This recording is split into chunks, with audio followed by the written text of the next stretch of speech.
তিনজনে থাকতে থাকতে এমনই অভ্যাস হয়ে গেছে, একদিন না থাকলে ভীষণই মন খারাপ করে। মিস্টার রায় এই যে যাচ্ছে দুদিনের জন্য দরকারে, তো চলে আসবে, তারপর ও বেরিয়ে গেল।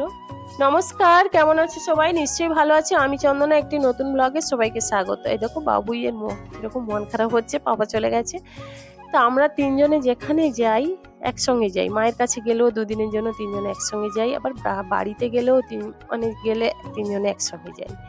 এই যে মিস্টার রায় চিকেন কিনে দিয়ে গেছিল, ওকে ডাইনিং এ পড়তে বসিয়েছি, কেমন ওড়না নিয়ে দেখো খেলছে, সারাক্ষণ ওর সামনে বসে থাকতে হবে পড়াতে গেলে। তো যাই হোক, আজকে চিকেনটা না অন্যরকম ভাবে রান্না করবো। প্রতি সময় চিকেনটা আমি মশলা মাখিয়ে রেখে দিই, কিন্তু আজকের এই যে তেলের উপরে ভেজে তুলে নেব, তারপরে যেভাবে আর কি চিকেনটা রান্না করে মশলা কষিয়ে ওই ভাজা চিকেনটা দিয়ে রান্না করব। এরকমই করলে নাকি চিকেনটা বেশি নরমও হয় না, আর মানে গলে যায় না, আর টেস্টটাও খুব ভালো হয় নাকি। তো যাই হোক, এই যে সেইভাবে করলাম। আর কাঁচা লঙ্কা দিয়েছি, আমাদের তো একটু কাঁচা লঙ্কা দিয়েই রান্না হয়, আর সামান্য একটু গুঁড়ো লঙ্কা দিয়েছি। তো এখানে চিকেন কষাটা তুলে নিয়েছি, বাবুকে দিলাম।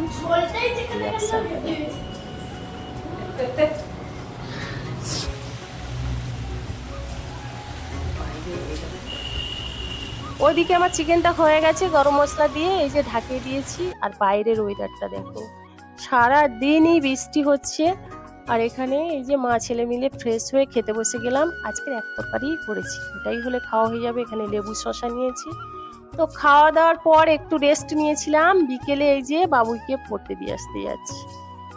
এত বাজে ওয়েদার, মানে কি, এই বৃষ্টি আসছে, আবার একটু ছেড়ে যাচ্ছে, আবার বৃষ্টি আসছে। তো ওকে রেনকোট পরিয়ে আমি এই যে ছাতা মাথায় দিয়ে এই যে পড়তে দিয়ে আসলাম। আর এসে এই যে সন্ধ্যে